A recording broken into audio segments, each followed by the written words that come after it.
আমরা আপনাদের পাশে ছিলাম, বাট ইলেকশন করার দায়িত্ব ছিল সম্পূর্ণ আপনাদের, অ্যান্ড ইউ ডেলিভার্ড ইট 100%।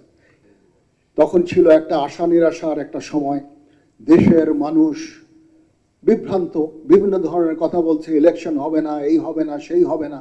আমরা এটাকে মিথ্যা প্রমাণিত করে একটা চমৎকার একটা ইলেকশন করে দেশ এবং জাতিকে একটা গণতান্ত্রিক প্রক্রিয়ায় আমরা নিয়ে এসেছি। ইতিহাসে এত চমৎকার ইলেকশন আমাদের দেশে হয় না।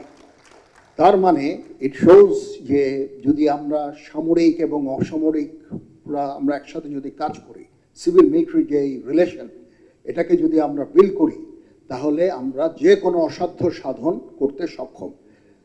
তখন ছিল একটা আশা নিরাশার একটা সময়, দেশের মানুষ বিভ্রান্ত, বিভিন্ন ধরনের কথা বলছে, ইলেকশন হবে না, এই হবে না, সেই হবে না।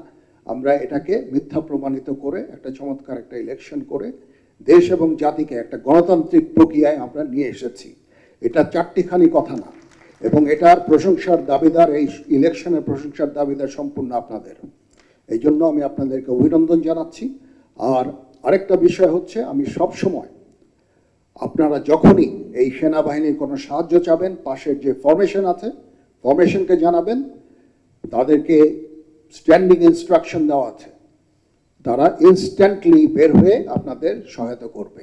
বেসামরিক অসামরিক প্রশাসনকে যে সহায়তা প্রদান করা, এটা ডিজাস্টার হোক, যে কোনো দুর্যোগ হোক, একটা দুর্ঘটনা হোক, দুর্বিপাক হোক, যে সমস্যাই আপনারা ফেস করবেন, আপনারা সরাসরি পাশের ফরমেশনকে আপনাদের জানাবেন, তারা ডিপ্লয় হয়ে আপনাদের এই যত ধরনের সাহায্য সহযোগিতা আছে ইনশাল্লাহ করবে।